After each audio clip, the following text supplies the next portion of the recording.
The silence in the house was not peaceful. It was a physical weight, thick with ozone and the scent of burnt sugar.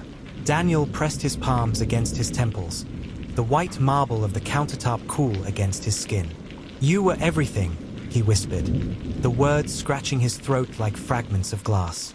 The photograph, still perched innocently on the mantelpiece, showed Claire's smile, a blinding, sunlit thing that now felt like a taunt from a different dimension.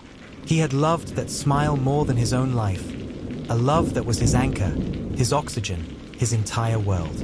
And yet, somewhere between the vows and this paralyzing, fatal quiet, the steel cable of their devotion had frayed into a garrote.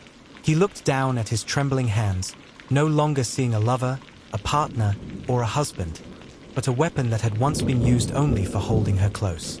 The question wasn't if he could shatter this life, but why the shattering felt like the only act of love remaining.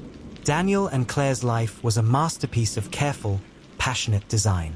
Daniel, a celebrated architect whose vision favored sweeping, minimalist lines and abundant natural light, had built their home himself, a structure of glass, steel, and warm cypress would nestled on a secluded hillside overlooking the city. It was called the Obsidian Promise by the magazines that profiled them. Dark, elegant, and seemingly unbreakable. Claire, his counterpoint, was all texture and color. She was the chief curator at the city's premier contemporary art gallery, possessing an intuitive, almost spiritual connection to creation. Where Daniel dealt in structure, Claire dealt in soul. They were magnets, perfectly opposed and eternally attracted. Their love wasn't turbulent or dramatic. It was a deep, resonant hum, a shared intellectual and emotional space that seemed to exclude the rest of the world. They were, to their friends, the impossible standard, the couple who had truly figured it out. They had rituals, small, sacred things that reinforced their bond. The Sunday morning walk to the farmer's market, where Daniel would buy the darkest roast coffee beans and Claire would debate the merits of heirloom tomatoes. The Friday night decompression, where they would share a bottle of Brunello and critique the week. Their conversation a complex, intertwining knot of industry jargon and personal confessions. Their most cherished ritual, however, was the blue hour. Every evening, just as the sun dipped and the sky turned that impossible, deep cobalt, they would meet on their cantilevered balcony, silent witnesses to the city lights flickering on below. It was an unspoken moment of connection, a simple, non-verbal exchange of the day's burden, proving that they were still there, still together, still in love. For the first 5 years, the Obsidian Promise was a fortress of happiness. They talked about children, mapping out their future with the same meticulous detail Daniel used for a blueprint. They had weathered professional crises, Daniel's near bankruptcy after a major client pulled out, Claire's brutal politics during a controversial acquisition, emerging tighter, stronger, the adversity only proving the tensile strength of their commitment. The first crack was so faint, Daniel almost missed it. It began in the 7th year. It was a change in the geometry of their interactions, a subtle shift in the angle of Claire's attention. Daniel was immersed in the final, grueling stages of his magnum opus, the design for the new municipal library, a project that promised to cement his legacy. He was working 18-hour days, fueled by espresso and sheer ambition. He would return home past midnight, smelling of dust and ink, only to find Claire already asleep, the duvet pulled high, a barrier. The blue hour started getting missed. First, it was Claire's new project, securing a volatile, highly sought-after collection from a reclusive European artist, Julian Varner. The artist was demanding, his work politically charged, and the negotiations required round-the-clock commitment. He insists on speaking only with me, Daniel. It's a delicate ego management situation, Claire explained one evening, her voice tight, already half distracted, pulling on a silk robe as she prepared to leave for a late dinner meeting. Of course, darling, I understand. Legacy projects require sacrifices, Daniel replied, trying to sound supportive, but the word tasted hollow. He did understand sacrifice. He was sacrificing their time. But Claire looked different now. There was a fierce, almost feverish energy about her, a brightness in her eyes that didn't seem to dim even after a grueling day. It was the look of someone obsessed, or perhaps, someone newly awakened. The The cracks widened into fissures. Claire's phone became a silent enemy. It was always face down, always muted, always within an arm's reach. Their conversations became less about shared intellectual intimacy and more about logistics. Who was handling the dry cleaning? Who was taking the car for service? The comfortable hum of their love was being replaced by the frantic static of two separate lives running parallel, never quite intersecting. One Sunday, Daniel found himself alone at the farmer's market, staring blankly at the dark roast coffee beans. He didn't buy them. He drove back to the Obsidian Promise, feeling the heavy silence of the steel and glass box echoing his own increasing emptiness. He went to the balcony during the blue hour. The city lights flickered, but there was no Claire beside him. The weight of his perfect, empty house pressed down on him. He knew, with a certainty that chilled him to the core, that the architecture of their relationship was failing, and he had no idea where the stress fracture was. He just knew the foundation was sinking. He missed the tomatoes, but more terribly, he missed the debate. He missed his wife. The Julian Varner collection became Claire's second identity. It consumed her entirely, pulling her into a glamorous, high-stakes orbit of international travel, late-night video calls, and intense private negotiations. Daniel tried, initially, to bridge the distance. He'd leave small, thoughtful gifts, a newly commissioned architecture book, her favorite artisanal chocolate, but they were acknowledged with a rushed kiss, quickly absorbed into the vortex of her work and forgotten. One rainy Tuesday, Daniel realized Claire hadn't asked him about the library project in 3 weeks. His legacy, the thing he poured his entire being into. He called her office. "I'm sorry, Mr. Hayes. Ms. Hayes is in a private meeting with Mr. Varner." She left specific instructions not to be disturbed. Her assistant's voice was clipped, efficient, and cold. Mr. Varner. Julian. The name, which had initially sounded like a harmless, temperamental artist, now sounded like a silent rival. Daniel knew Julian was renowned for his charisma and intensity, a man who saw no boundaries between art, life, and personal relationships. He was an emotional anarchist, celebrated for it. And Claire, with her deep, intuitive nature, was precisely the kind of person who would be drawn into his dangerous gravitational pull. The paranoia began subtly, like the faint, high-pitched ringing of tinnitus, barely noticeable until you focused on it. Daniel started checking the mileage on her car. He took note of the timestamps on her text messages. He dismissed it as anxiety, the stress of his own massive project manifesting as mistrust. Architects deal in measurable realities. This emotional ambiguity was maddening. Then came the physical evidence, the undeniable proof that shattered the facade of their domestic perfection. It wasn't a lipstick stain or a hotel receipt. It was far more insidious, buried deep in the technical details of Daniel's own expertise. One Sunday, the day Claire was supposedly in Munich for a final, crucial Varner signing, Daniel was alone, pacing his glass-walled studio.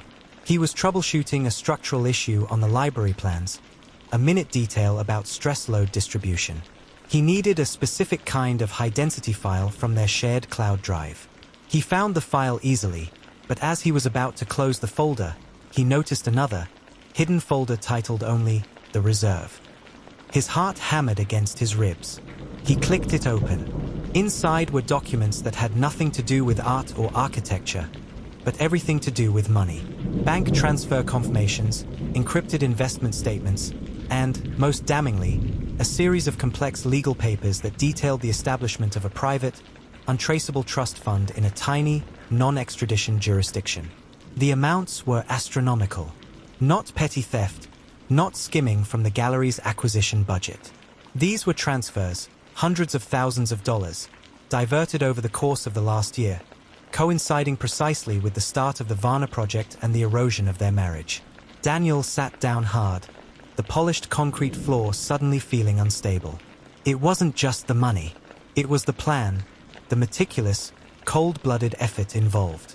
Claire, the intuitive, spontaneous artist, had been building a fortress of financial independence, a safety net of betrayal, while simultaneously criticizing him for his own work-related absences. He began piecing together the timeline, the forensic examination of their dying love. The Varna project wasn't just an art acquisition. It was a complex, multi-layered financial transaction, one that Claire, due to her intimate knowledge of the gallery's financials and her unique access to Julian Varna's trust, had leveraged for her own devastating gain. He realized she wasn't negotiating the collection for the gallery. She was negotiating a severance package for her entire life, using her marriage as the collateral. The true nature of the betrayal was a triple helix of deceit. Financial ruin. The money she diverted wasn't just hers. It was their shared capital, the reserve they had set aside for his next major building project, the very foundation of his professional future. Emotional deception. The constant, passionate dedication to her work was a meticulously crafted lie, a distraction to cover the theft of their joint finances and their shared time. The architect of betrayal. She had built a parallel life right under his nose, and the irony was unbearable. She had executed her escape with the precision he reserved for a skyscraper. She had become a better architect of deceit than he was of steel and glass. For weeks, Daniel lived in a silent hell, conducting his secret investigation. He copied the files, secured his own financial assets, and prepared for the inevitable confrontation. He continued to play the role of the devoted, slightly overworked husband, bringing her wine, asking about Julian's temperament, his acting becoming the only truly believable performance of their entire relationship.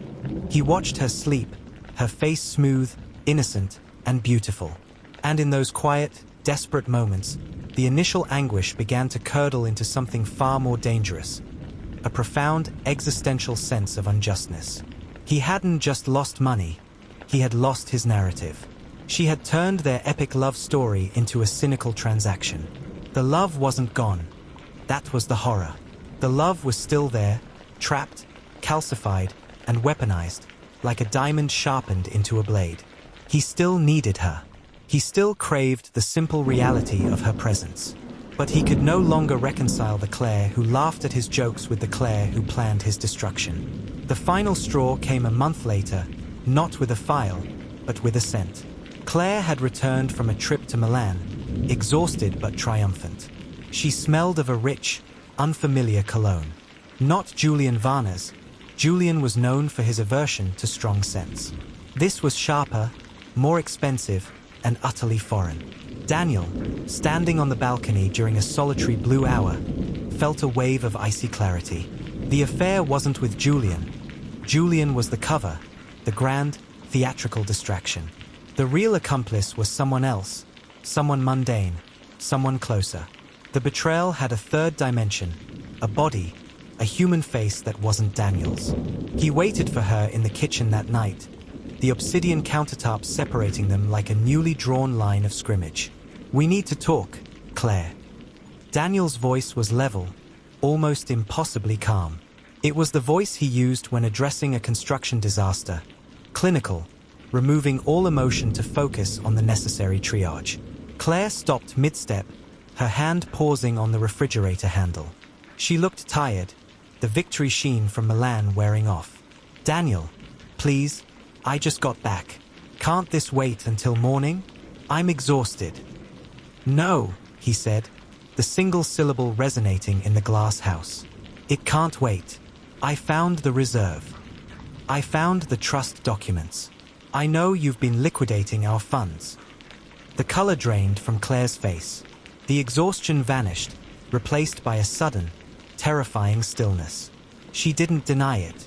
She didn't gasp or cry. She simply closed the refrigerator door and leaned against it, crossing her arms, creating a posture of defensive resignation. "And?" she challenged, her voice low and dangerously steady. "And?" Daniel echoed, the clinical calm beginning to crack. "And you've been planning to leave me destitute.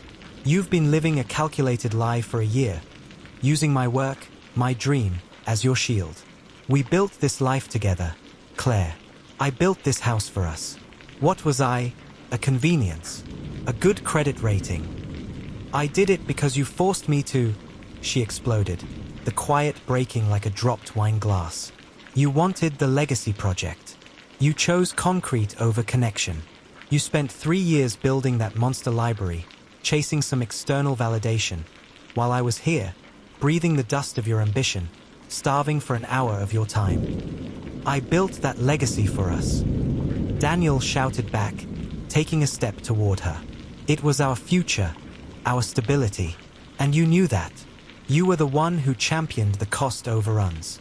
You were the one who told me to take the risk. I changed my mind, Daniel. People change their minds. She threw her hands up in exasperation. I realized I didn't want the stability of being your silent partner in a cold, glass tomb. I wanted life. Real, messy, passionate life. You became obsessed with the frame, Daniel, and you forgot the painting. And the messy, passionate life involved stealing our savings and hiding it offshore? Is that what passion looks like to you, Claire? Financial terrorism. He stepped closer, his shadow engulfing hers in the stark under-cabinet lighting. Tell me the truth, Claire. Not the lie you told yourself to sleep at night. Who is he? Julian is the beard. Isn't he? Who is the real accomplice? Claire flinched, a small, involuntary movement of the shoulders, but her eyes, usually soft and expressive, hardened into chips of Arctic ice. It was a terrifying transformation, the final, irreversible moment of a soul disconnecting. It doesn't matter, she said, her voice dropping back to that dangerous, flat tone. It never mattered who it was. It mattered that it wasn't you. And it hasn't been you for a long time. You were the man who drew lines, Daniel. I needed someone who blurred them. And yes, I took the money. I earned it. I curated you for a decade. I deserve the compensation for the loss of my own life. That was the turning point. Not the admission of the theft, not the confirmation of the affair, but the final, devastating sentence. I curated you for a decade. I deserve the compensation for the loss of my own life. It wasn't a betrayal of a husband. It was the betrayal of Daniel's worth. She hadn't just broken their vows. She had retroactively redefined their entire relationship as a transaction. A period of her life she regretted and was now monetising. The love he had poured into her, the vulnerability he had shared, the future they had built, all dismissed, stamped with a liquidation notice. The rational Daniel, the architect, the man of structure, died instantly. What replaced him was a primal engine of wounded love. The love hadn't turned to hate, it had turned to despair. A despair so deep it required a final, commensurate action to restore the balance of the universe she had shattered. If this perfect love meant nothing, then its violent erasure must mean everything. Daniel reached out, not to strike her, but to cup her cheek, just as he had done 1,000 times before. His hand trembled. He remembered the first time he had done this, on their first date, the sheer wonder of her skin beneath his thumb. You don't believe that, Claire, he murmured, his eyes searching hers, desperately looking for the old light. That's the lie. You are building a new life on a foundation of lies, and it will collapse, just like you say my library will. She pulled away, not physically, but spiritually. Her head didn't move, but the light in her eyes went out completely. The library will stand, Daniel, she said, her voice now filled with a strange, chilling pity. But we won't. I filed the papers 2 days ago. I'm leaving tomorrow. I just wanted to wait until my insurance policy was activated. He didn't move. He didn't blink. The information hit him with the force of a wrecking ball. Insurance policy. She had planned this down to the final contingency. An insurance policy for what, Claire? He asked, the sound barely a breath. She smiled then, a small, sad, utterly terrifying smile. For the one thing I know you are capable of, Daniel. For the moment the structure finally breaks. He saw the fear in her eyes then, just a flicker, a last vestige of the woman he loved. She was afraid of the man he was about to become, the man she had just created. He took another step, closing the distance. Claire backed away, her hands now raised, not in attack, but in sudden, belated defense. Daniel remembered the rest of the night only in fractured sensory details. The thud of the Brunello bottle hitting the floor, the metallic tang of fear, the sound of glass breaking. Was it the bottle, a window, or something far more fragile? The blue hour outside had long since faded to a deep, impenetrable black.